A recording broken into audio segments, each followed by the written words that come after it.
नमस्कार, मैं डॉक्टर दीपमाला आईएफपीएच द्वारा प्रायोजित निरंतर प्रतिदिन अंतर्राष्ट्रीय वेबिनार फोरम का 733वें दिन में आप सभी का स्वागत करती हूँ। आज के इस वेबिनार को शुरू करने से पहले हम सभी लोग 1 मिनट का साइलेंट प्रेयर करेंगे। एक बार फिर से आप सभी का अभिनंदन। आज की हमारी गेस्ट स्पीकर है आईएफपीएच हिंदी फोरम की मॉडरेटर जो हमेशा हमारे साथ रहती हैं। आज वही हमारी गेस्ट स्पीकर है। इनका मैं एक छोटा सा इंट्रो दे रही हूँ। Doctor Vaishnavi GD memorial homeopathic medical college की एक इंटर्नी स्टूडेंट है। वे आईएफपीएच की हिंदी फोरम के संचालक के रूप में एज ए मॉडरेटर भी जुड़ी हुई है। डॉक्टर वैष्णवी ने वर्ल्ड होम्योपैथिक साइंस कांग्रेस 2025 में राष्ट्रीय एवं अंतर्राष्ट्रीय सत्र की कार्यक्रम समन्वयक के रूप में सक्रिय भूमिका निभाई है। इनका आज का टॉपिक है मियाज्म की सहायता से ऑर्गेनन की जड़ों तक वापस आना। तो डॉक्टर वैष्णवी, आपका आईएफपीएच फोरम पर बहुत बहुत स्वागत है। Over to you doctor. Thank you so much ma'am. शुभ संध्या सभी को। मैं Vaishnavi Shekhar, GD memorial college में इंटर्नी हूँ। मैं डॉक्टर साहनी सर का बहुत बहुत धन्यवाद देना चाहती हूँ कि उन्होंने मुझे इतना बड़ा मौका दिया। सबसे पहले आईएफपीएच में एज अ मॉडरेटर और फिर एक स्पीकर के रूप में। तो मैं साहनी सर और अपने सभी बाकी गुरुजनों का बहुत बहुत धन्यवाद करना चाहती हूँ। आज का मेरा टॉपिक है मियाज्म की सहायता से ऑर्गेनन की जड़ों तक वापस आना। अभी अगर हम लोग सबसे पहले बात करें मियाज के बारे में, मैं अपनी स्क्रीन शेयर कर रही हूँ। आप एक बार बस बता दीजिएगा कि मेरी स्क्रीन शेयर हो रही है या नहीं। दिख रहा है? हाँ, अभी अभी हो गई। ठीक है। तो सबसे पहले हम लोग बात करते हैं मियाज के बारे में। तो होम्योपैथी में जो है मियाज का कॉन्सेप्ट डॉक्टर सैमुअल हैनेमैन ने इंट्रोड्यूस किया था। मियाज का मतलब होता है एक ऐसी क्रोनिक डिजीज टेंडेंसी या रूट कॉज जो किसी भी डिजीज के पीछे छुपी होती है। ये एक प्रकार का इनविजिबल कह सकते हैं कैरेक्टर या ट्रेट होता है जो इंसान के माइंड को, बॉडी को और उसके इमोशंस पर डीप लेवल तक असर करता है। आज के जमाने में अगर हम बात करें तो मियाज्म तीन तरह के जो पहले जाने जाते थे, सोरा, सिफिलिस और साइकोसिस, पर अब ट्यूबरकुलर ऐड हुआ है। और रिसेंटली अगर हम लोग बात करें तो मियाज्म, दो तरह के मियाज्म और ऐड किए गए हैं, जिनमें कि पहला मियाज्म है कैंसरिक मियाज्म और दूसरा मियाज्म है एड्स मियाज्म। तो टोटल 3 मियाज्म हैं जो कि अभी नए लिस्ट में शामिल हुए हैं, जिनका नाम फिर से मैं बताती हूँ, ट्यूबरकुलर, कैंसरिक और एड्स मियाज्म। ये जो मियाज के कॉन्सेप्ट डेवलप हुए हैं, इससे हमें कॉम्प्लेक्स क्रोनिक डिजीज को बेटर समझ सके, ये इसलिए बनाए गए हैं। होम्योपैथी में जो है वो मियाज का कॉन्सेप्ट सिर्फ डिजीज को ट्रीट करने के लिए नहीं है, बल्कि पेशेंट की रूट जो ससेप्टिबिलिटी है उसको समझने के लिए और उसे उसको जो है ट्रीटमेंट करने में मदद करने के लिए हमें मियाज का डीप नॉलेज का बहुत जरूरत होता है। अगर हम किसी भी पेशेंट के मियाज्मेटिक बैकग्राउंड को समझ लेते हैं तो हम उन्हें एक डीप, लॉन्ग लास्टिंग और होलिस्टिक हीलिंग दे सकते हैं। तो मियाज्म सिर्फ एक थ्योरेटिकल डेटा नहीं है, ये एक प्रैक्टिकल टूल है जो कि हर क्लासिकल होम्योपैथ के लिए गाइड की तरह काम करता है। अब अगर हम लोग बात करते हैं, मैं पहले स्लाइड के तरफ ले जाती हूँ। Miasm in homoeopathy refers to an underlying disease tendency और प्रीडिस्पोजिशन।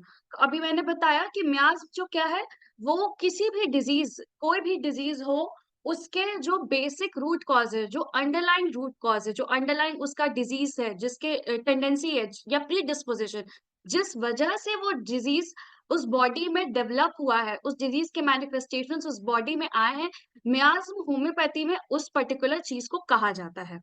और हर क्रोनिक डिजीज का अगर हम लोग बात करें तो फंडामेंटल कॉज मियाज्म को ही बोला गया है, क्योंकि जब भी हम लोग क्रोनिक डिजीज, मियाज्म की सबसे ज्यादा जरूरत हमें पड़ती है क्रोनिक डिजीज के दौरान। जब हम क्रोनिक डिजीज का केस टेकिंग कर रहे होते हैं तो हम एक मियाज्मेटिक बैकग्राउंड, टोटलिटी ऑफ सिम्टम्स के बाद जब हम एक मियाज्मेटिक बैकग्राउंड लेते हैं तो वो क्रोनिक डिजीज को ट्रीटमेंट में बहुत सहायता करता है।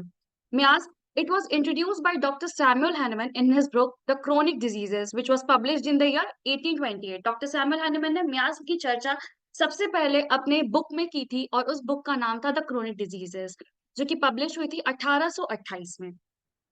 मियाज्म is considered the root cause of both physical and mental health issues.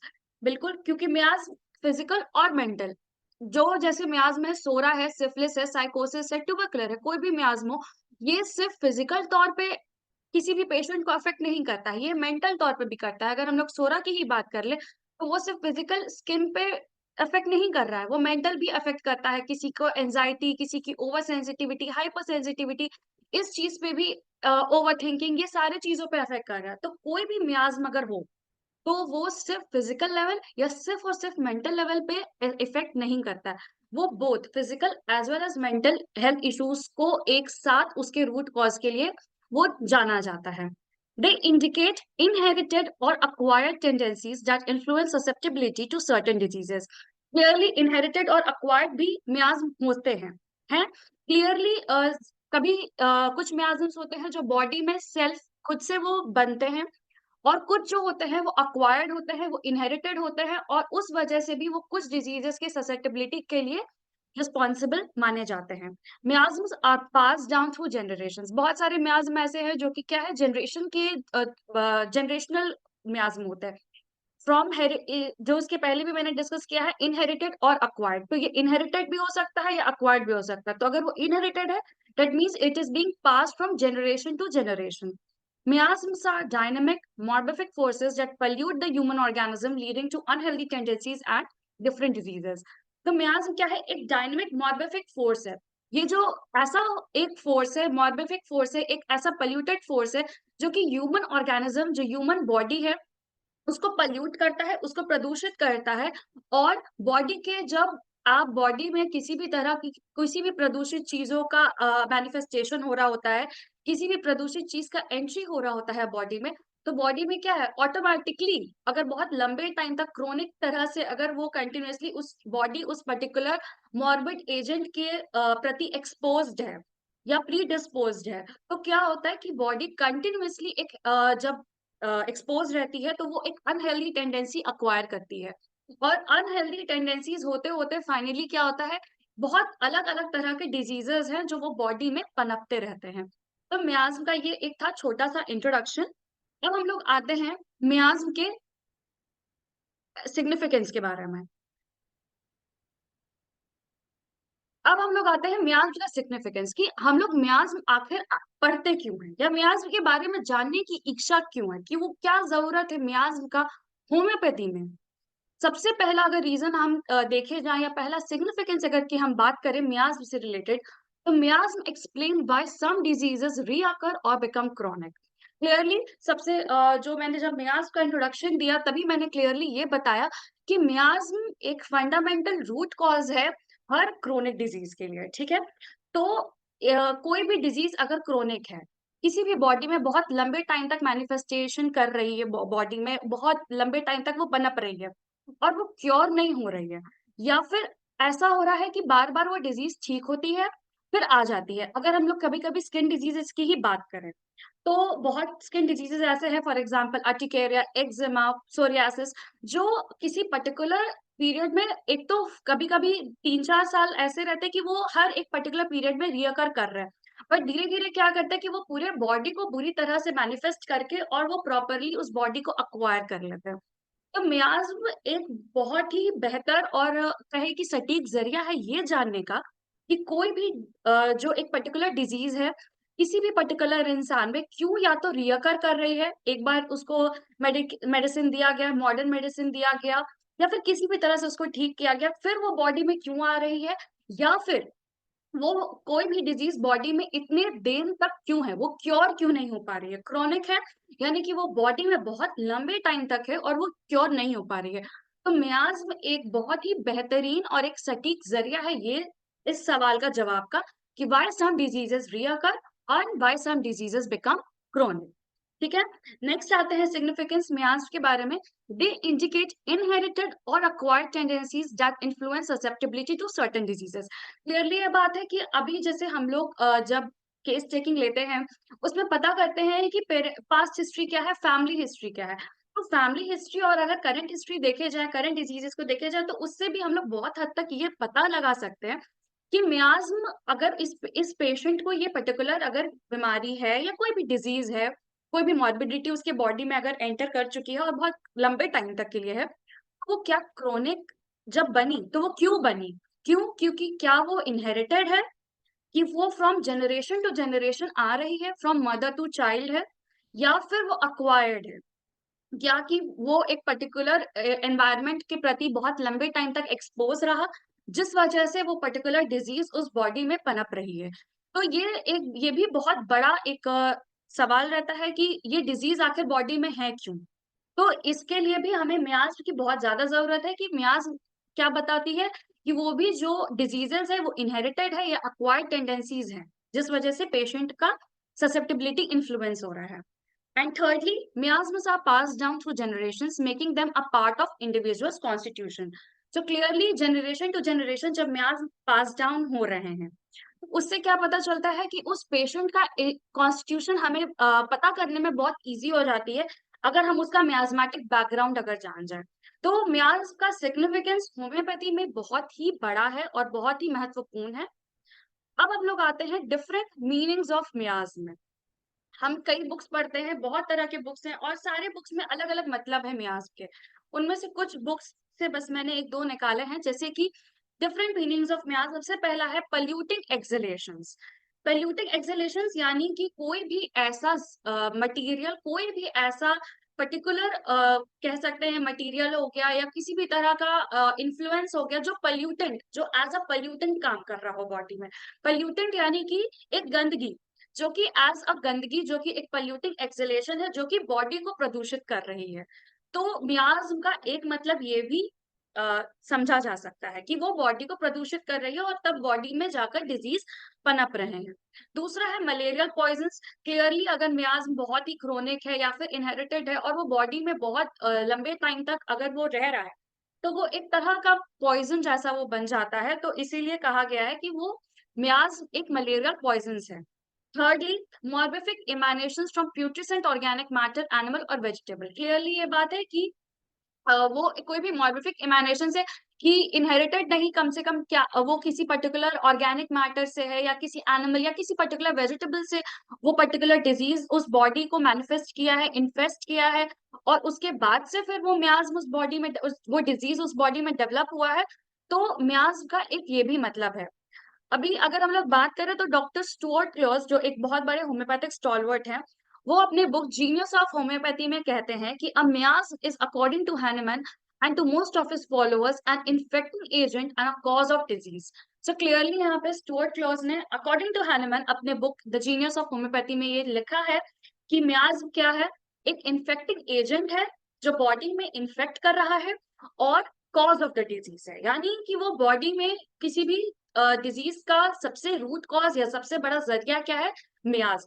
अगर हमने मियाज की जड़ तक पहुंच गए, अगर हम ये समझ गए कि बॉडी में किसी भी पर्टिकुलर डिजीज का अगर इन्फेस्टेशन हो रहा है तो वो किस मियाज से की वजह से हो रहा है, तो ये एक बहुत बड़ा हमारे लिए सिग्निफिकेंस होता है कि हम होम्योपैथी में एक हॉलिस्टिक ट्रीटमेंट कर सकें। अब हम लोग आते हैं टाइप्स ऑफ मियाज में। अगर हम लोग अभी टाइप्स ऑफ म्याज की बात करें तो म्याज कितने तरह के होते हैं। बेसिकली म्याज जो इनिशियली मैंने बताया कि पहले हम लोगों ने पढ़ा क्यूट म्याज और क्रोनिक म्याज, ठीक है। क्यूट म्याज्म और क्रोनिक म्याज्म, बट अभी रिसेंटली मैंने बताया कि क्या है कि म्याज अभी और तरह के आ रहे हैं, जैसे कि अभी ट्यूबरकुलर म्याज्म, जो कि काफी बुक्स में मेंशन है, बट अभी रिसेंट में कुछ म्याज्म, दो म्याज्म और ऐड हुए हैं जो जाने जाते हैं कैंसरिक और एड्स मियाज्म के नाम से। ट्यूबरकुलर, कैंसरिक और एड्स मियाज्म बेसिकली क्यों आए हैं, वो इसलिए है ताकि जो कॉम्प्लेक्स क्रोनिक डिजीज है उनको बेहतर तरीके से समझा जाए, इसलिए और ये तीन मियाज्म ऐड हुए हैं। तो अक्यूट मियाज्म, क्रोनिक मियाज्म और ट्यूबरकुलर मियाज्म, यहाँ पे मैंने बस इन तीन मियाज्म का जिक्र किया है। सबसे पहले आते हैं हम लोग अगर अक्यूट मियाज्म पे, तो अक्यूट मियाज्म होता है रेकरिंग टाइप और नॉन रेकरिंग टाइप, ठीक है। क्रोनिक मियाज्म है सोरा, सिफिलिस, साइकोसिस। और अगर ट्यूबरकुलर मियाज्म की बात करें तो वो कॉम्बिनेशन है सोरा और सिफिलिस दोनों का, ठीक है। अक्यूट मियाज्म, अक्यूट मियाज्म अगर हमें नाम से ही क्या समझ में आ रहा है अक्यूट मियाज्म क्या है, कि वो फर्स्ट ऑफ ऑल एक तो वो बहुत लिमिटेड उसका ऑनसेट है, लिमिटेड उसका पीरियड ऑफ प्रोग्रेस है, और बेसिकली एंड इनटू या तो वो डेथ पे एंड करेगा कि ठीक है, अगर वो बहुत लेट लाइफ में स्टार्ट हुआ है तो वो उसका अंत डेथ ऑफ द पेशेंट से ही होगा, या फिर उसकी रिकवरी हो सकती है। अक्यूट मियाज्म बेसिकली वही है। तो अब हम लोग बात करते हैं अक्यूट मियाज्म पे। Acute miasm, it is a dynamic morbific force which causes acute, specific and infectious diseases. तो सबसे पहले क्या है, acute miasm एक dynamic morbific force है जो कि क्या है, acute, specific और infectious diseases cause करता है. क्लियर है? कोई भी डिजीज अगर बेसिकली वो शॉर्ट पीरियड ऑफ टाइम तक है, इन्फेक्शियस और स्पेसिफिक वो रहेगी. ये acute miasm की सबसे पहली और 3 इंपॉर्टेंट बात है. Acute miasm produces the acute disease that has certain and definite onset, period of progress, and end into death or recovery of the patient. As पहले मैंने आपको समझाया कि acute miasm क्या है, वो एक ऐसा acute disease है. Acute disease basically क्या है? Acute disease होता है जो कि बहुत limited time, like mostly हम लोग अगर कभी बात करें तो 3 months तक उसका मैक्सिमम ऑनसेट रहता है. That's it. तो acute miasm produces acute diseases जिसका एक बहुत सर्टेन और डेफिनेट ऑनसेट है, एक पीरियड ऑफ प्रोग्रेस रहेगा और फाइनली क्या होगा, एंड इनटू डेथ और रिकवरी ऑफ द पेशेंट. सबसे पहले अगर हम लोग बात करते हैं फिर अक्यूट मियाज्म में ये क्या है, शॉर्ट टर्म है और सेल्फ लिमिटिंग है. तो शॉर्ट टर्म वही मैंने बताया कि या तो 3 मंथ से लेस की बात करें तो वो अक्यूट मियाज्म होता है और वो सेल्फ लिमिटिंग है, यानी कि वो क्रोनिक डिजीजेस की तरह बहुत ही ज्यादा खुद को डाइवर्सिफाई नहीं करता है, खुद को बहुत फैलाता नहीं है. वो एक लिमिटेड पीरियड के लिए आया है, लिमिटेड एरिया के लिए आया है और वो काफी हद तक वो लिमिटेड ही रहता है. एक सेल्फ लिमिटिंग डिजीज है, खुद आया है सडन. जब मैंने सेकंड पॉइंट में जो डिस्कस किया है कि क्या है, उसका सडन ऑनसेट है और उसके बाद से वो रिकवरी ऑफ द पेशेंट, अगर उसको सही ट्रीटमेंट मिलती है तो वो रिकवरी ऑफ द पेशेंट में भी वो लीड करता है. नेक्स्ट आते हैं कि causes acute infectious diseases like typhoid, measles और इन्फ्लुएंजा, जो कि मैंने फर्स्ट पॉइंट में डिस्कस किया हुआ है कि जो अक्यूट मियाज्म है वो इन्फेक्शियस डिजीज, जो कि जिसका थर्ड पॉइंट है, it is a dynamic morbific force which causes acute, specific and infectious diseases. So similarly अगर हम लोग फोर्थ पॉइंट आके जब बात करते हैं causes acute infectious diseases like what, like typhoid, measles और influenza. अब हम लोग आते हैं acute miasm के कितने टाइप्स होते हैं. acute miasm के भी 2 टाइप्स होते हैं, recurrent acute miasm और non recurrent acute miasm. नाम से ही हमें समझ आ रहा है, रेकरेंट अक्यूट मियाज्म यानी कि वो ऐसा मियाज्मेटिक कैरेक्टर है, एक ऐसा अक्यूट मियाज्म है जो कि किसी भी पेशेंट को बार बार अटैक करेगा, उसकी बॉडी को सेवरल टाइम्स, और ये सबकी लाइफ में बहुत कॉमन होता है. और नॉन रेकरेंट क्या होता है, जो सिर्फ एक बार बॉडी में अटैक करता है और इस वजह से उसको फिक्स्ड मियाज्म भी बोला गया है. जब हम लोग रेकरेंट अक्यूट मियाज्म की बात करते हैं तो लिखा हुआ है it is that which attacks a person several times in his life in the same manner, है ना. These are almost common in everybody's life. और इसका एग्जाम्पल क्या है, एशियाटिक कॉलरा, प्लेग. तो ये सारे और भी बहुत सारे एग्जाम्पल्स हैं जो कि जो अक्यूट तरह से बॉडी को इन्फेक्ट करते हैं, अक्यूट पीरियड ऑफ टाइम तक ही रहते हैं, for a short period of time, self limited रहते हैं और बहुत बार ऐसा होता है कि वो बॉडी एक ही पर्सन की बॉडी में काफी बार वो अटैक करते हैं. जब हम अब लोग आते हैं अक्यूट मियाज्म के सेकंड टाइप पे जिसका नाम है non recurrent acute miasm. Non recurrent acute miasm, as discuss before, हमने पढ़ा कि ये क्या है, फिक्स्ड मियाज्म है. ये एक ही बार एक पर्सन के लाइफ टाइम को अटैक करता है, दैट्स इट. जैसे कि फॉर एग्जांपल स्मॉल पॉक्स और मीजल्स. ठीक है. अब हम लोग आते हैं क्रोनिक मियाज्म पे. क्रोनिक मियाज्म सबसे important because her chronic disease के लिए ही बेसिकली मियाज्म को ओवरऑल देखा जाता है. जब भी हम लोग क्रोनिक केसेस या क्रोनिक डिजीजेस का जब हम लोग रिपर्ट्राइज कर रहे होते हैं या फिर जब हम लोग उसका टोटलिटी निकालना चाह रहे होते हैं तो उसमें क्रोनिक मियाज्म, क्रोनिक डिजीजेस का एक बहुत बड़ा रोल है कि क्रोनिक डिजीजेस के लिए ही मियाज्मेटिक बैकग्राउंड को देखा जाता है.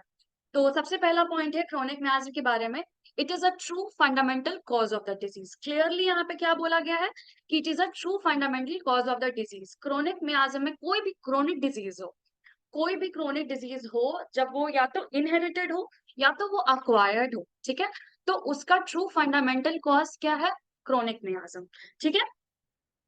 अब हम लोग आते हैं कि जैसे अक्यूट मियाज्म में अगर हम लोग बात करें तो अक्यूट मियाज्म में आप देखेंगे यहाँ पे मैंने डिस्कस लिखा है, acute miasm produces acute diseases that has certain and definite onset, period of progress and end into death, ठीक है। तो यहाँ पे क्या है कि जो ऑनसेट है वो सडन है, ठीक है, और उसके बाद पीरियड ऑफ प्रोग्रेस है, और या तो डेथ में वो एंड कर रहा है क्योंकि वो बहुत लेट लाइफ में शुरू हुआ है, या फिर अगर अर्ली लाइफ में शुरू हुआ है and there are chances correct medications, तो क्या होता है वो पेशेंट का रिकवरी में हेल्प करता है। लेकिन जब हम लोग बात करें क्रोनिक मियाज्म की, तो क्रोनिक मियाज्म में क्या है, period of prodrome. Period of prodrome basically यहाँ पे आपका क्या हो गया कि period of prodrome, period of progress, और नो पीरियड ऑफ डिक्लाइन और एंड, ठीक है। क्रोनिक मियाज्म में किसी भी तरह से, जब हम लोग अभी होम्योपैथिक ट्रीटमेंट की बात नहीं कर रहे, हम लोग सिर्फ क्रोनिक मियाज्म, बॉडी में क्रोनिक डिजीजेस का इन्फेस्टेशन, दैट्स इट। अभी हम अगर यहीं तक है तो सिर्फ दो है, period of prodrome and period of progress. यहाँ पे पीरियड ऑफ डिक्लाइन नहीं है, पीरियड ऑफ एंड नहीं है, सीधे ये जाती है क्या, डेथ तक, ठीक है। ये एंड लाइफ तक ये आपका क्रोनिक मियाज्म उस बॉडी में इन्फेस्टेड रहता है। अब हम लोग बात करते हैं जो लिखा हुआ है it as a period of prodrome. Period of prodrome का मतलब क्या होता है, जो प्रोड्रोमल पीरियड होता है बेसिकली एक ऐसा फेज ऑफ इलनेस है जिसमें कि इन्फेक्शियस डिजीजेस जो है वो प्रोसीड करती है onset of the full blown disease, ठीक है। इस दौरान क्या होता है कि जो पैथोजेंस होते हैं या जो भी मॉर्बिड एजेंट्स जो कि बॉडी में एंटर किए हैं वो एक्टिवली रेप्लिकेट कर रहे हैं, ठीक है। जब वो बॉडी में एंटर किए तो वो एक्टिवली रेप्लिकेट कर रहे हैं, पर वो अभी कोई भी सिम्टम्स बॉडी में नहीं दिखला रहे हैं। अगर वो दिखलाते भी हो तो बहुत ही माइल्ड सिम्टम्स दिखला रहे होते हैं, जैसे कि फटीग, फीवर, मलाइज, जिससे कि किसी भी पेशेंट को ये नहीं लगेगा कि बहुत बड़ा कुछ उनके बॉडी में अफेक्टेड हुआ है, ऐसा कुछ भी नहीं है। वो पीरियड ऑफ प्रोड्रोम क्या है, बेसिकली अगर हम लोग डोरमेंसी की जैसे बात करते हैं, एक डोरमेंट सीड की जब हम लोग बात कर रहे हैं, अंदर उसके सारे एक्शंस चल रहे हैं, सारे केमिकल रिएक्शंस चल रहे हैं सिमिलर, लेकिन बाहर वो कुछ नहीं दिख रहा है। तो यहीं पे पीरियड ऑफ प्रोड्रोम, अगर हम लोग डिजीज और मियाज को लेकर बात करें तो डिजीज बॉडी में ऐसे ही शो करता है कि वो जो डिजीज है वो आपके मेजर सिम्टम्स जो हैं वो उसके शो नहीं करेंगे, उसके जो भी एक्टिव पैथोजेंस हैं, जो भी मॉर्बिड एजेंट्स हैं, वो सब बॉडी में रेप्लिकेट कर रहे हैं, बट बाहर शो नहीं करेंगे। बाहर क्या ही शो हो रहे हैं, हार्डली माइल्ड सिम्टम्स शो हो रहे हैं, कभी फीवर आ गया, हल्का फटीग हो गया, जिससे कि पेशेंट को बहुत बड़ा एहसास नहीं होता है कि हाँ बॉडी में कुछ क्रोनिसिटी कुछ भी आया है, कुछ ऐसा डिजीज इन्फेस्टेशन हुआ है, ठीक है। सेकंड है क्रोनिक मियाज्म का पीरियड ऑफ प्रोग्रेस। अब एक पीरियड था जब इन्फेस्ट किया, पैथोजेंस एंटर किए, बॉडी में रेप्लिकेट कर रहे हैं, कोई outward sign and symptom show नहीं कर रहे हैं एक्सेप्ट फॉर स्लाइट फीवर और फटीगनेस, दैट्स इट, ठीक है। अब आते हैं कि क्रोनिक मियाज्म में जो डिजीजेस हैं वो पीरियड ऑफ प्रोग्रेस पे आए हैं, कि अब वो अपने साइन एंड सिम्टम्स क्या है वो शो करना शुरू कर रहे हैं, ठीक है। And then thirdly there is no period of decline और एंड, यानी कि कोई भी मेडिकेशन से, कोई भी मॉडर्न मेडिसिन से उसको ठीक नहीं किया जा सकता है, वो या तो अब सीधे टिल डेथ, ठीक है। And chronic miasm basically is of how many types, three types, psora, syphilis and sycosis. Tubercular जो था वो सोरा प्लस सिफिलिस था, वो मैं अलग से डिस्कस करूंगी, बट बेसिकली अभी यहाँ पे क्या है, chronic miasm is of three types, psora, syphilis and sycosis, ठीक है। अब हम लोग आते हैं सोरा के बारे में बात करते हैं। सोरा बेसिकली क्या है, psora is a derived from a Greek word psorelia, ठीक है। सोरेलिया बेसिकली एक ग्रीक वर्ड है और उससे हमने क्या वर्ड डिराइव किया है, psora. It has originated from the Hebraic word tsorat, ठीक है। एक हेब्राइक वर्ड है tsorat which means a fault, pollution and a stigma, ठीक है। तो टीसोराट का बेसिकली इंग्लिश मीनिंग क्या है, एक हेब्राइक वर्ड है वो, एंड उसका मतलब निकलता है या तो ग्रूव या एक फॉल्ट, है ना। बॉडी में किसी भी तरह का फॉल्ट, अगर हम लोग टेक्निकल टर्म से बात करें तो ग्रूव या फॉल्ट, या फिर अगर हम लोग मेडिकल टर्म से बात करें तो एक बॉडी में किसी भी तरह का स्टिग्मा है, एक पोल्यूशन है जो बॉडी में एंटर किया है, and it is associated with what, tendency of deficiency, hypersensitivity and functional disorders, ठीक है। तो सोरा बेसिकली तीन चीजों से क्या है एसोसिएट कर सकते हैं हम लोग, कि अगर सोरा पेशेंट है, पेशेंट सोरिक है, तो क्या है, टेंडेंसी ऑफ डेफिशिएंसी रहेगी उनमें, हाइपर सेंसिटिविटी रहेगी, फंक्शनल डिसऑर्डर्स रहेंगे।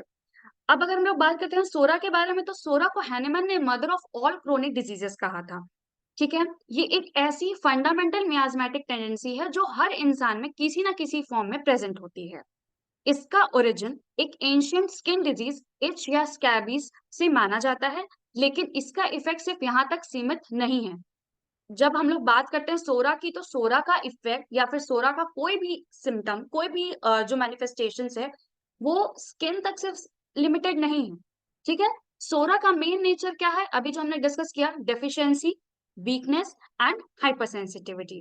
ठीक है। ये मियाज्म उन कंडीशन से रिलेटेड होता है जहां फंक्शन डिस्टर्ब होता है, बट स्ट्रक्चर मोस्टली ठीक होता है। ठीक है।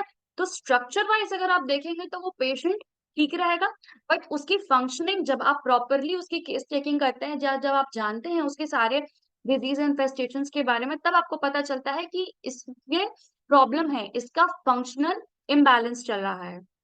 अगर जैसे हम देखा जाए तो जो उसका मेंटल लेवल होगा, जब हम सोरिक पेशेंट्स की अगर बात करें तो जो उनका मेंटल लेवल होता है वो बेसिकली क्या होता है, इनके मेंटल लेवल पे देखेंगे कि वो काफी ज्यादा एंशियस होता है, एंजाइटी उनके मेंटल लेवल पे बहुत प्रोमिनेंट रहता है, उनमें एक फियर रहता है, एक डर सा रहता है, हर चीज को लेके एक डर रहेगा।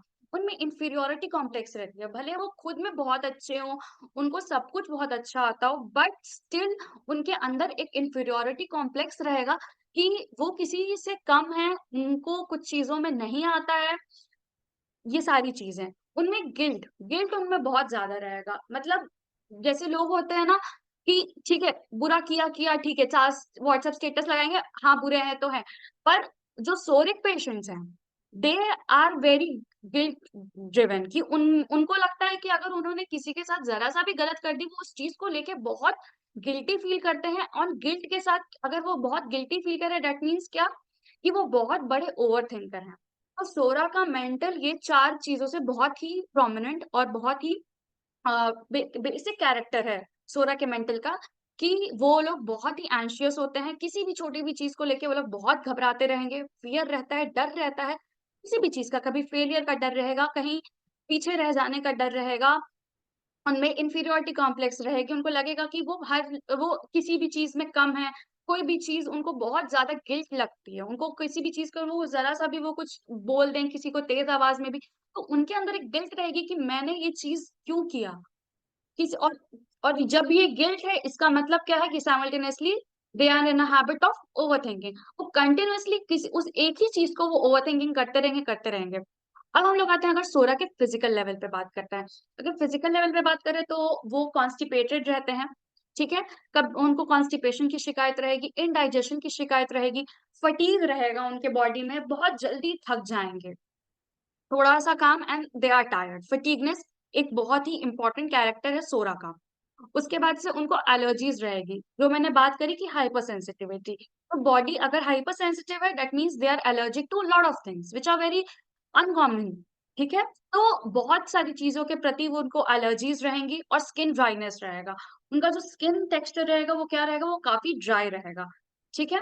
अब अगर हम लोग बात करते हैं उनके बिहेवियरल सिम्टम्स के बारे में, अगर जब हम लोग सोरा के बिहेवियरल सिम्टम्स की बात करते हैं, तो सबसे पहले क्या होता है, बहुत रेस्टलेस होते हैं, वो एक जगह स्थिर नहीं बैठ सकते, वो उनका दिमाग एक जगह स्थिर नहीं रहेगा, वो हजार चीजें सोचते रहेंगे। अगर एक जगह बैठे हुए तो अगर आप उनकी आई मूवमेंट पे भी ध्यान देंगे तो they are not, it's not constant, वो कंटिन्यूअसली आप मतलब भले वो किसी भी पर्टिकुलर चीज को देख रहे हो नहीं देख रहे हो, दैट्स अनदर थिंग, बट उनका आई मूवमेंट कंटिन्यूअसली रहेगा, दे आर वेरी रेस्टलेस। ठीक है। डिससैटिस्फैक्शन, वो हमेशा डिससैटिस्फाइड रहेंगे अपने काम से ही, जब सबसे ज्यादा वो डिससैटिस्फाइड रहेंगे, they will only they were only thinking नहीं, ये मैंने अच्छा नहीं किया, मैं इससे भी अच्छा कर सकता था, मैं इससे भी बेहतर कर सकती थी। बट वो लेवल ऑफ डिससेटिस्फैक्शन, वो बिहेवियरल चीज उनमें आपको दिखेगी कि नहीं नहीं, इतनी भी अच्छी चीज नहीं है, या फिर ये दिस इज नॉट माइंड, मैं इससे भी ज्यादा मार्क्स ला सकता था, मैं इससे भी कुछ अच्छा रैंक ला सकता था। So they are always dissatisfied, contentment उनमें नहीं मिलती है। ठीक है। और complaining nature, they are always complaining. ठीक है। कि मतलब उनको आपको बताना पड़ेगा कि see you have these things, नहीं वो हमेशा कंप्लेन ही करते रहेंगे, ये नहीं है, ऐसा नहीं है। क्यों? सबसे पहली dissatisfaction comes along with simultaneously with complaining nature. जैसे गिल्ट उनके अंदर है, तो गिल्ट क्यों है, क्योंकि साइमल्टेनियसली उनके दिमाग में क्या है, ओवर थिंकिंग है। सो सिमिलरली उनके अंदर डिससेटिस्फैक्शन है, और डिससेटिस्फैक्शन क्या आ रहा है, वो कंप्लेनिंग नेचर भी लेके आ रहा है, because when they are dissatisfied so they will automatically speak it out कि ये ऐसे नहीं है, ये ऐसे नहीं है, ठीक है। तो सोरिक पेशेंट्स जो होते हैं, सो दे बेसिकली फील कि उनके पास कुछ कमी है, ठीक है। भले they are very well to do, they are very intelligent, they are very financially good, but they will always feel कि उनके पास कुछ कमी है। फाइनेंशियल हो सकता है, इमोशनल हो सकता है, फिजिकल हो सकता है, मेंटल हो सकता है, ठीक है। उनके चार लोग भी उनको रहेंगे, उनको सिंपैथाइज करने के लिए, still they will be like मेरे पास वो इंसान क्यों नहीं है, मेरे पास इतना पैसा क्यों नहीं है। They are living their all their luxuries, but still they have this thing in mind कि मेरे पास इससे ज्यादा पैसा क्यों नहीं है। फिजिकल हो, मेंटल हो, हर तरह से उनको कमी लगती रहेगी। जैसे अभी हमने डिस्कस किया कि उनको इन्फीरियोरिटी कॉम्प्लेक्स रहता है, तो वो कितने भी खुद में अच्छे रहे, खुद खुद को वेल ड्रेस अप करें, देर ऑलवेज थिंक कि नहीं कुछ कमी है, कुछ तो कमी है फिजिकली लेवल पे, मेंटल लेवल पे भी, कि मैं थोड़ा पीछे हूँ सबसे। एक फियर है, एक डर है कि मैं पीछे ही रह गया हूँ, ठीक है। उनका स्ट्रगल होता है कॉन्स्टेंटली बेटर बनने का, ठीक है। तो सोरिक पेशेंट्स बेसिकली क्या है, वो खुद से ही एक फाइट में है कि दे स्ट्रगल कि जो भी मैंने बताया कि दे वांट कि मैं इससे बेटर कर सकता हूँ, ठीक है। तो सोरिक पेशेंट्स खुद के साथ ही एक स्ट्रगल में है, कांस्टेंट बैटल में है कि एक बेटर कर सकती हूँ मैं, ठीक है। लेकिन उन्हें लगता है कि वो कभी पूरा नहीं हो पाता। ऑल्दो दे आर डूइंग और not, that's another thing, but जो एक कंटेंटमेंट है, जो सेटिस्फैक्शन है, वो सोरिक पेशेंट्स में आपको नहीं देखने को मिलता है, ठीक है। ये मियाज्म जो है मेनली फंक्शनल डिसऑर्डर्स का कॉज बनता है, मतलब सिम्टम्स होते हैं बट कोई स्ट्रक्चरल चेंज या डैमेज नहीं होता है। ये सोरा में अभी हमने सबसे पहले डिस्कस किया कि शरीर ठीक दिखता है, बट जब आप फंक्शनल लेवल पे जाएं तो आप देखते हैं कि नहीं इसके बॉडी में प्रॉब्लम है, ये कहीं ना कहीं ये बहुत सारी चीजों से ये सफर कर रहा है ये इंसान, बट ये बाहर से नहीं दिख रहा है, ठीक है। होम्योपैथिक ट्रीटमेंट में जब हम देखते हैं कि पेशेंट में lack of confidence, chronic fatigue, hyper sensitivity और साइकोलॉजिकल टेंशन जैसे सिम्टम्स है, तो बेसिकली हम क्या करते हैं, हम सोरिक बैकग्राउंड को ही कंसिडर करते हैं। सो इन शॉर्ट क्या है कि psora is the miasm of what, struggle, lack and sensitivity, और ये हर डिजीज के पीछे की स्टार्टिंग पॉइंट हो सकती है, ठीक है। अब हम लोग आते हैं फिजिकल सिम्टम्स ऑफ सोरा पे। नहीं, सबसे पहले अभी हम लोग डिस्कस करते हैं सोरा कैसे हम लोग आइडेंटिफाई कर पाएंगे कि कोई भी पेशेंट सोरिक है। अभी मैंने बताया, अब बस इसको मैं शॉर्ट में समझाऊंगी इधर। इट प्रोड्यूसेस फंक्शनल डिस्टर्बेंसेस, मैंने क्लियरली अभी वही चीज बताया कि शरीर पे भले बाहर से दिख रहा हो कि वो पेशेंट वेल बहुत अच्छा है, बहुत अच्छे से ड्रेसअप है, लाइफ में बहुत कुछ अचीव कर रहा है, बहुत अच्छा चीज कर रहा है, बट स्टिल क्या है, जब आप उससे बात करेंगे देन यू विल अंडरस्टैंड कि नहीं फंक्शनल डिस्टर्बेंस चल रहा है, इनको सेटिस्फैक्शन नहीं है, ये अपने बॉडी को लेकर, अपने करियर को लेकर, किसी भी चीज को लेकर सेटिस्फाइड नहीं है, एक गिल्ट है, एक ओवर थिंकिंग है, they are very dissatisfied. So oversensitive patients, functional problems arise from emotional disturbances, ठीक है। जो ये सोरिक पेशेंट्स होते हैं वो क्या होते हैं, तो ओवर सेंसिटिव होता है, ओवर सेंसिटिव बोलिए, हाइपर सेंसिटिव बोलिए। So they are what, they are very hyper sensitive both to outward stigma pollution, ठीक है। कोई भी अगर डस्ट है तो आप देखेंगे कि एक ही एनवायरनमेंट में 10 लोग गए हैं, बट एक इंसान है जिसको डस्ट से काफी ज्यादा एलर्जी है, उसका फेस स्वेल हो चुका है, इन्फ्लेमेशन आ चुका है, redness, etching, everything.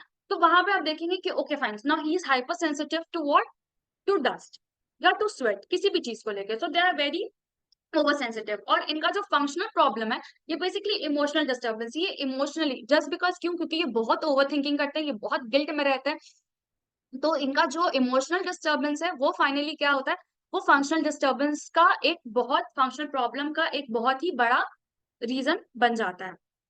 Third point, patients are sensitive to noise, light and odour, है ना। एज यूजुअल हाइपर सेंसिटिव है, हर कोई भी चीज उनको ज्यादा नहीं पसंद है। नॉइज, बहुत तेज शोर, दे वोंट लाइक इट। बहुत ज्यादा light, they won't like it. And odour, they are very hyper sensitive और over sensitive towards what, odour. बहुत अलग सा कुछ भी पेक्यूलियर अलग स्मेल है, be it good be it bad, they are very sensitive to it, ठीक है। Patient is always worried for dying but lives for many years, जो अभी मैंने बताया कि पेशेंट के अंदर क्या है, एक कांस्टेंट फियर है ना। तो पेशेंट के अंदर एक फियर है कि मतलब अभी जैसे उसको फियर है डाई करने का, उसको फियर है कि वो कभी भी मर सकता है। वो ऑटो पे चल रहा है ना, उसको फील होगा कि अब ऑटो पलटे नहीं पलटे, that's another thing, but he have that feeling कि now the auto will be getting tripped, वो अब टॉपल होगा और वो गिरेगा। तो ये फीलिंग उसके अंदर कॉन्स्टेंटली रहती है, ऑल्दो वो सही सलामत लैंड कर गया, पहुंच गया, बट उसका जो फियर है ऑफ डाइंग, ठीक है, ये बहुत उसको परेशान करके रखता है। Itchy skin, unhealthy skin, unwashed appearance with numerous eruptions. सोरिक patients का सबसे पहला जो अगर हम इंट्रोडक्शन की भी बात करें, तो हम लोग इसके स्किन को ही लेके बात करते हैं कि स्किन, इसका जो स्किन है फर्स्ट ऑफ ऑल बहुत ड्राई रहता है, ठीक है, इची रहता है, बहुत न्यूमरस तरह के इरप्शंस होते हैं, eruptions be due to urticaria, due to eczema, due to psoriasis, किसी भी तरह का रिएक्शन हो गया, स्वेट से हो गया, डस्ट से हो गया, they have something related with skin on the body.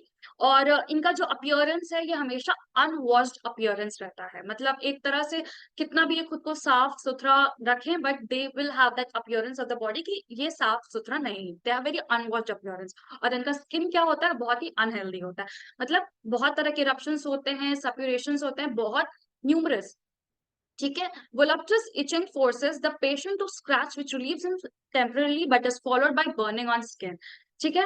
तो यहाँ पे क्या है कि जो पेशेंट है उसको देखा जा रहा है कि उसको जब इचिंग होती है, अभी जो हमने डिस्कस किया कि उस क्या है, उसका स्किन बहुत इची है, बहुत अनहेल्दी है, तो इतना ज्यादा उसका स्किन इचिंग करता है, इतना ज्यादा उसको इच होती है कि he has that tendency कि वो बहुत खुजलाता है, और वो जो इच करता है, जब वो स्क्रैच करता है उस पर्टिकुलर एरिया पे, उसको बहुत टेम्पररी रिलीफ लगता है, लेकिन जैसे ही after a certain time he stop scratching it, finally या तो वो पूरा एरिया रेड हो जाएगा या तो उससे ब्लीडिंग शुरू हो जाएगी।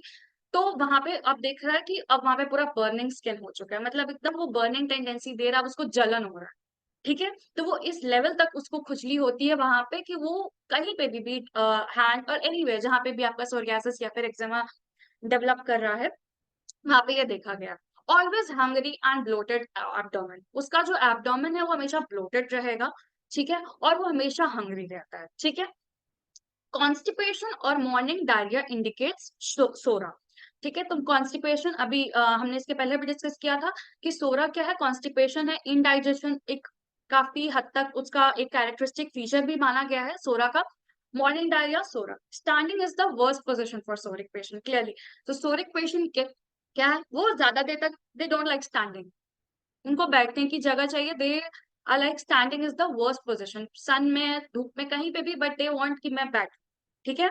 अब हम लोग आते हैं फिजिकल सिम्टम्स ऑफ सोरा पे, वही इची स्किन इरप्शंस, ड्राइनेस, एक्जिमा, ये सारा कुछ क्या फिजिकल, जो हम लोग फिजिकल लेवल पे सोरा पेशेंट्स में हम लोग देख सकते हैं, ठीक है। तो इची स्किन इरप्शंस हो गया, ड्राइनेस हो गया, एक्जिमा हो गया, डाइजेस्टिव इश्यूज हो गए विद कॉन्स्टिपेशन और एसिडिटी। डाइजेस्टिव इश्यूज अभी हमने क्या पढ़ा, कॉन्स्टिपेशन और एसिडिटी।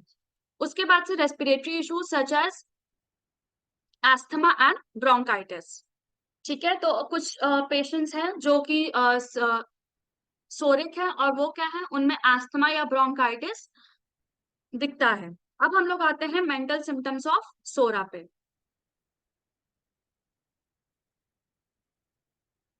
मेंटल सिम्टम्स वही चीज है, मेंटल सिम्टम्स में क्या, अभी जो हमने डिस्कस किया, anxiety, worriedness, insecurity, over sensitive to external stimuli, similarly वही चीज है कि ये बहुत हाइपर सेंसिटिव होते हैं, इनमें बहुत ही ज्यादा ओवर सेंसिटिविटी रहती है, और एक्सटर्नल स्टिमुली के प्रति ये काफी ज्यादा ओवर सेंसिटिव होते हैं। अब हम लोग आते हैं फ्यू रेमेडीज ऑफ सोरा पे। ऐसे तो सोरा के काफी ज्यादा रेमेडीज हैं, बट हम लोग सोरा के फ्यू रेमेडीज के बारे में अगर बात करें, तो सबसे पहले नाम अगर आता है तो वो आता है सल्फर का, ठीक है। सल्फर का अगर हम लोग बात करें तो उसका सबसे बड़ा ट्रेट क्या है, dry itching burning skin eruptions, है ना। तो जो सल्फर का अगर हम लोग बात करें, जब पेशेंट्स आते हैं तो वो क्या होता है, उनकी स्किन क्या होती है, ड्राई होती है, इची होती है, बर्निंग होता है, स्किन इरप्शंस होते हैं उनमें, ठीक है। Aversion to bathing yet dislikes being dirty, तो वो जो पेशेंट है उनको क्या है, बेदिंग से एवर्जन है, ठीक है, मतलब नहाना तो चाहते नहीं है, पर फिर भी उनको लगता है कि मतलब डर्टी नहीं रहना, उनको साफ सुथरा ही रहना है। अब हम लोग आते हैं philosophical deep thinkers and often lost in thoughts, इनको सल्फर को अगर हम लोग कहते हैं तो रैग फिलोसोफर भी कहते हैं, है ना। जो रैग फिलोसोफर क्या होते हैं कि बेसिकली इनको लगता है कि ये बहुत बड़े फिलोसफिकल लोग हैं, इनकी बातों में तो मतलब बहुत ही ज्यादा बहुत बहुत ज्ञानी टाइप की बात करेंगे और बहुत ज्यादा डीप थिंकर्स जैसा रहते हैं और अपनी ही दुनिया में मगन रहते हैं। इनका जो बेसिकली क्या चीज है, एग्रेवेशन फ्रॉम हीट। जो सल्फर के जो पेशेंट्स हैं उनको क्या होता है, हीट से एग्रेवेशन होता है। अब हम लोग आते हैं नेक्स्ट मेडिसिन जो कि क्या है, लाइकोपोडियम। लाइकोपोडियम की अगर हम लोग बात करें तो लाइकोपोडियम में अगर ब्लोटिंग, फ्लैचुलेंस, इंडाइजेशन, तो लाइकोपोडियम का अगर जो पेशेंट होता है तो उसका क्या मतलब है कि वो जब आएगा तो उसका मेजर कंप्लेंट्स यही रहता है कि ब्लोटिंग रहेगा, फ्लैचुलेंस रहेगा, इंडाइजेशन रहेगा, है ना। और सबसे बड़ा है कि 4 PM to 7 PM अगर लाइकोपोडियम का अगर हम लोग देखा जाए तो उसका टाइमिंग जो रहता है, जो कॉजेशन ऑफ उसके सिम्टम्स का जो मेन पीक टाइम रहता है वो रहता है 4 PM to 7 PM। लाइकोपोडियम का जो पेशेंट होता है ही क्रेव्स स्वीट्स, वार्म ड्रिंक्स, ठीक है। अब आते हैं हम लोग कैलकेरिया कार्प पे। कैलकेरिया कार्प क्या है, कैलकेरिया कार्प का जो पेशेंट रहेगा वो ओबेसिटी से सफर करेगा। उसका जो आपका देखेंगे वो ओबेसिटी ओबीस रहेगा patient. Sluggish metabolism, excessive sweating. उनका जो अगर ऑब्वियसली बात है अगर उनका मेटाबॉलिज्म बहुत स्लगिश है, स्लो है, बहुत ही लेट, उनका जो मेटाबॉलिज्म है बहुत ही ज्यादा डिलेड है, तो क्या है, ऑब्वियसली बात है कि बॉडी का फैट इजीली मेटाबलाइज तो हो नहीं रहा है, तो बॉडी क्या होगी, वो ओबीज दिखेगी। फिर उसके बाद से है कि अब वो एक्सेसिव स्वेटिंग रहेगी। कैलकेरिया कार्ब जो है, जब उनके सोरा के तहत अगर उनकी बात करें तो उनके पेशेंट्स में एक्सेसिव स्वेटिंग रहता है, fear of heights, darkness and illness, sensitive to cold and dampness, ठीक है। अब हम लोग आते हैं साइकोसिस में। साइकोसिस की बात करें तो साइकोसिस क्या है, it originates from the Greek word sycosis meaning fig wart, ठीक है। तो साइकोसिस क्या है, साइकोसिस एक ऐसा शब्द है जो कि ग्रीक वर्ड से डेवलप हुआ है एंड इट जो साइकोसिस है वो ग्रीक वर्ड से डेवलप हुआ और उसका मतलब क्या है, fig wart. It is related to excessive growth, over production and suppression. Over growth, अगर कभी भी जैसे सोरा का अगर हम लोग बात करते हैं तो सोरा का मतलब हम लोग सबसे इजी सिंपल अगर अभी भी पूछते हैं तो क्या बोला जाता है, इच, ठीक है। सोरा का मतलब इच। एंड साइकोसिस का मतलब अगर पूछा जाता है तो क्या होता है, ओवर प्रोडक्शन या ओवर ग्रोथ। तो किसी भी चीज का अगर ओवर ग्रोथ या ओवर प्रोडक्शन हो रहा है तो उसको हम लोग साइकोसिस बोलते हैं। सो बेसिकली साइकोसिस क्या है, साइकोसिस एक क्रोनिक मियाज्म है जिसे हैनीमैन ने एक्सप्लेन किया था। ये मियाज्म जो है वो गोनोरिया, जो कि क्या है, एक सेक्सुअल डिजीज है, ये सेपरेशन के बाद डेवलप होता है। ये मियाज्म मेनली ओवर ग्रोथ और डिस्चार्जेस से जुड़ा होता है, ठीक है। तो अभी हमने सबसे पहली बात की ओवर ग्रोथ या ओवर प्रोडक्शन या फिर एक्सेसिव ग्रोथ की अगर हम लोग बात करें तो जब भी इसकी बात अगर हो रही है, इसका जिक्र हो रहा है, तो हम किसके बारे में सोचेंगे, साइकोसिस के बारे में। इसमें बॉडी में कुछ एक्स्ट्रा बनने लगता है, जैसे वॉर्ट्स हो गए, ट्यूमर्स हो गया, एक्स्ट्रा फैट हो गया, या फिर अननेसेसरी हेयर ग्रोथ भी अगर हम बात करें तो साइकोसिस मियाज्म को कंसिडरेशन में लिया जा सकता है। साइकोसिस के अगर हम लोग मुख्य लक्षण की बात करते हैं, ठीक है, तो साइकोसिस का सबसे बड़ा की फीचर क्या है, एक्सेसिव ग्रोथ। एक्सेसिव ग्रोथ क्या हो सकता है, वॉर्ट्स हो सकते हैं, मोल्स हो सकता है, फाइब्रॉइड्स हो सकते हैं, पॉलिप्स हो सकता है, सिस्ट हो सकता है। और अगर हम लोग साइकोसिस की डिस्चार्ज की बात करें तो वो थिक ग्रीनिश ऑफेंसिव डिस्चार्ज होता है, ठीक है। या और वो डिस्चार्ज कहाँ से निकल सकता है, नेजल से भी हो सकता है, वजाइनल से भी हो सकता है, या फिर यूरेथ्रल डिस्चार्ज से भी हो सकता है, ठीक है। तो इसका डिस्चार्ज का कैरेक्टरिस्टिक क्या होता है, mainly thick greenish and offensive. इसका सप्रेशन का इफेक्ट की अगर हम बात करें, जो साइकोसिस का जो लक्षण है कि अगर गोनोरिया या कोई भी दूसरी डिस्चार्ज सप्रेस की गई हो, जैसे कि एलोपैथिक दवाइयों से करते हैं लोग, तो ये मियाज्म एक्टिव हो जाता है, ठीक है। तो क्लियर हो गया कि इस सबसे बड़ा साइकोसिस का एक पनपने का बॉडी में मेन रीजन क्या है, सप्रेशन। तो किसी भी अगर गोनोरिया कोई भी ऐसे दूसरी जो भी ऐसा डिस्चार्ज जो डिजीज में हो रहा है उसको सप्रेस कर दिया गया हो कोई भी मॉडर्न मेडिसिन या फिर एलोपैथिक मेडिसिन से, तो ये मियाज्म जो है वो बॉडी में एक्टिव हो जाता है। स्टिफनेस और कॉन्ट्रैक्शन, मसल्स टाइट फील होता है, जॉइंट्स में सूजन रहती है, तो ये भी एक बहुत बड़ा कैरेक्टरिस्टिक की फीचर है साइकोसिस का। मेंटल लेवल पे अगर बात करते हैं तो सस्पिशियस नेचर है, जेलसी है, सीक्रेटिव बिहेवियर है, बहुत ही साइकोसिस। क्लियर सी बात है, अगर साइकोसिस है तो वो बहुत ही ज़्यादा जेलस रहता है, बहुत ही ज़्यादा मेंटल लेवल पे वो ओवरथिंकिंग नहीं, बहुत ही ज़्यादा वो जेलस रहता है बेसिकली। बस उसको बहुत ज़्यादा जलन रहती है कि कोई भी इंसान मतलब कुछ भी रहेगा तो वो बहुत सस्पिशियस रहेगा। मतलब इंटेंशन कुछ भी रहे, दे विल बी ऑलवेज़ कि ये कुछ तो गड़बड़ है। मतलब चीज़ें अगर सही भी हैं, they will be always very suspicious, very jealous कि ये क्या हो रहा है और ये क्यों कर रहा है। और सीक्रेटिव खुद के बारे में वो बहुत सीक्रेटिव रहते हैं। वो अपने नेचर को लेके वो बहुत ही ज़्यादा सीक्रेटिव रहते हैं। अब हम लोग बात करते हैं अगर साइकोसिस पेशेंट की के कैसे हम लोग आइडेंटिफाई कर सकते हैं।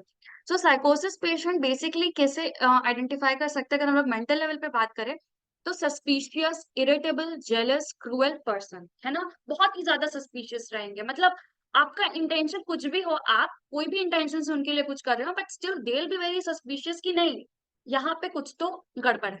ठीक है? इरिटेबल, बहुत ही ज़्यादा इरिटेबल रहेंगे, बहुत जल्दी इरिटेट हो जाएँगे, बहुत चिड़चिड़ापन रहेगा उनके अंदर, बहुत जेलस रहते हैं। कुछ भी उनसे अगर थोड़ा-सा भी कोई अच्छा कोई आगे कर ले तो दे आर वेरी जेलस।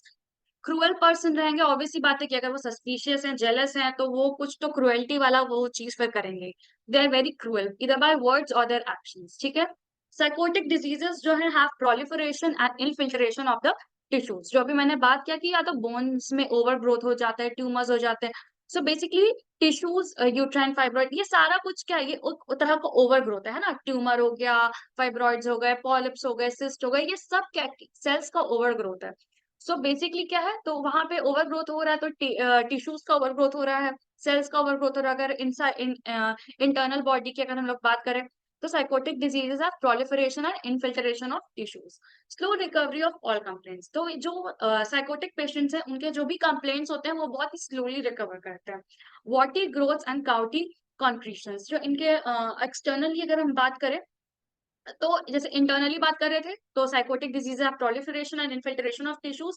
देखिए जब हम लोग इंटरनल की बात करें तो वॉटी ग्रोथ्स और गाउटी कॉन्क्रीशंस देखे गए हैं। कंप्लेंट्स इनके एग्रावेट किस चीज से होते हैं, एबनॉर्मल डिस्चार्ज से, जैसे ल्यूकोरिया, कोराइजा। क्यों एग्रावेट होते हैं, क्योंकि ऑलरेडी ये डेवलप ही मियाज्म क्यों हुआ, due to suppression of the other discharges, है ना? कोई भी डिस्चार्ज को कभी सप्रेस कर दिया गया होगा इधर by any method of medicine, B it allopathy और एनीथिंग। तो उसके बाद से ये ऑलरेडी ये मियाज्म बॉडी में डेवलप उस वजह से हो गया। तो अब अगर लिकोरिया या कोई भी कोराइजा, कोई भी अबनॉर्मल डिस्चार्ज हो रहा है तो इससे ये और एग्रावेट हो रहा है। Pelvic complaints, rheumatic troubles are sycotic clearly because pelvic complaints में बेसिकली क्या ही आता है, पीसीओएस आता है, पॉलिसिस्टिक तो ओवेरियन आ गया, उसके बाद से आपके यूट्राइन फाइब्रॉइड्स आ गए। तो ये सब क्या है, किसी भी तरह का ओवरग्रोथ है। तो ये सारा रूमेटिक ट्रबल्स। अब अगर रूमेटिक ट्रबल्स की बात करें, आर्थराइटिस की बात करें, तो इसमें क्या है, जॉइंट्स का बहुत ज्यादा सूजन हो जाता है, तो ओवरग्रोथ ही है वो चीज। तो इसलिए वो साइकोटिक के अंदर में आता है। Complaints aggravate by cold, damp and rainy seasons and watery vegetables, ठीक है? अब हम लोग बात करते हैं रेमेडीज ऑफ साइकोसिस के बारे में। ऐसे तो बहुत रेमेडीज हैं साइकोसिस के बारे में, बस बेसिकली मैं यहाँ पे टॉप 3 रेमेडीज के बारे में बात करूंगी। थूजा ऑक्सीडेंटालिस।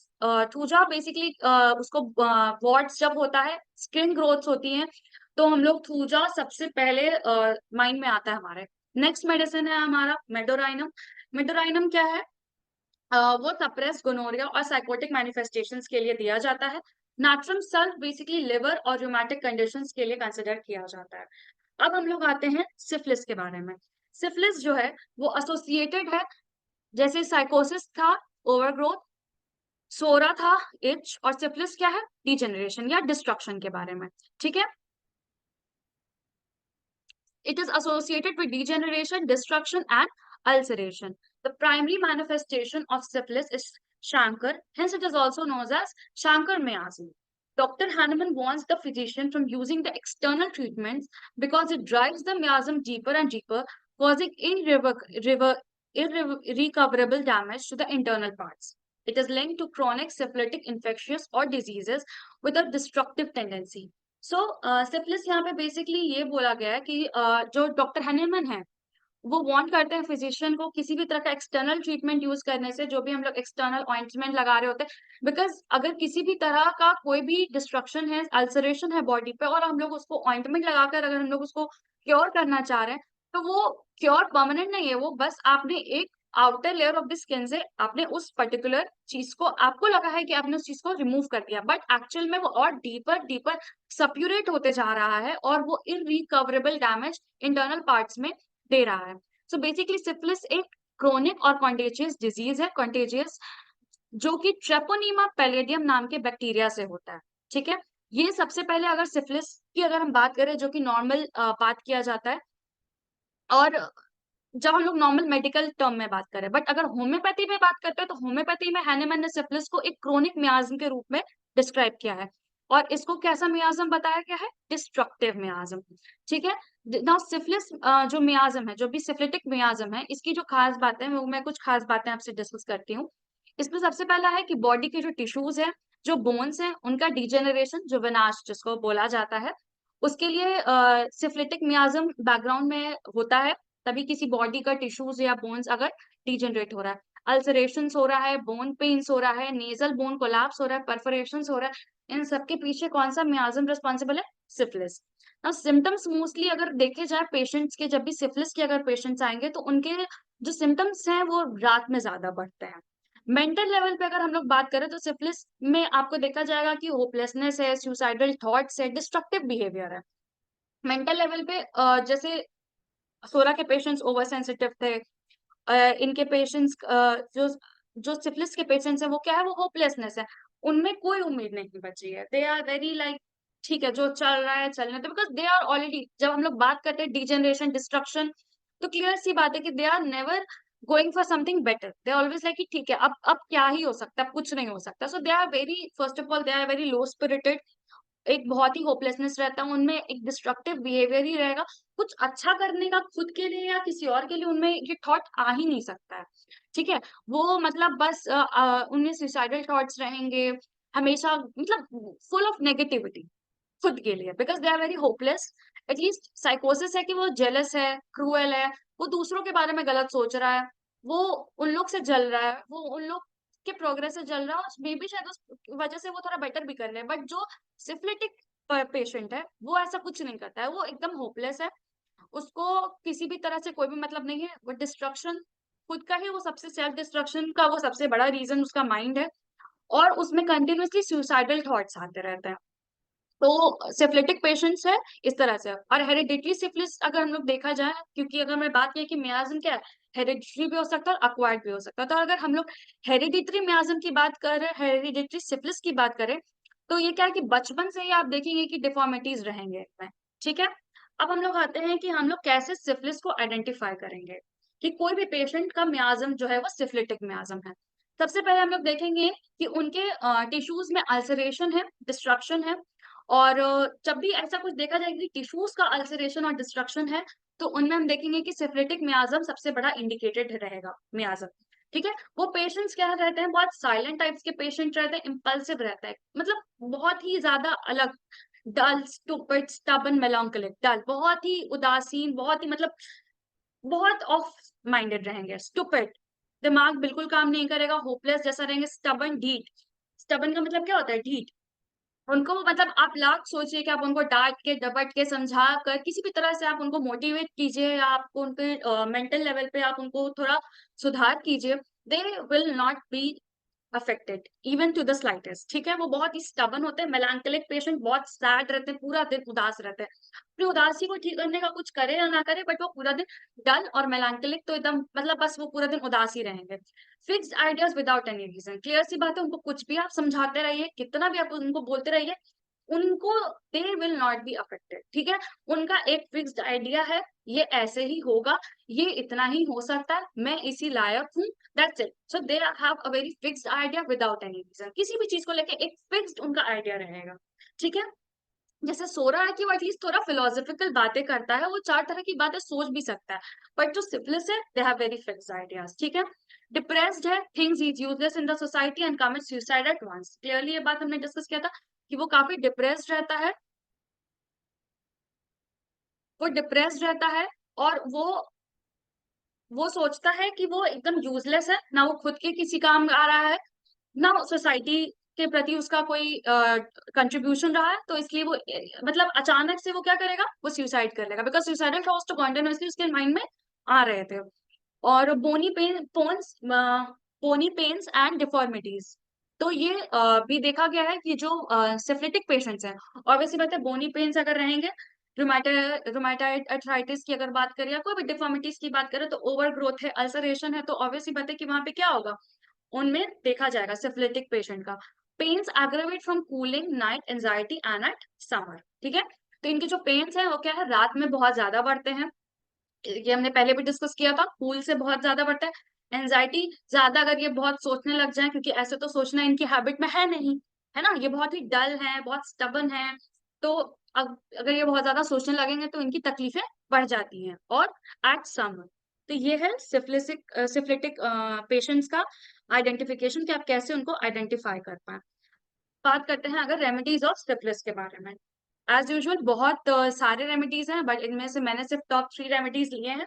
पहला है मर्क्यूरियस सॉलिबस, दूसरा है ऑरम मेटालिकम, तीसरा है सिफिलिनम।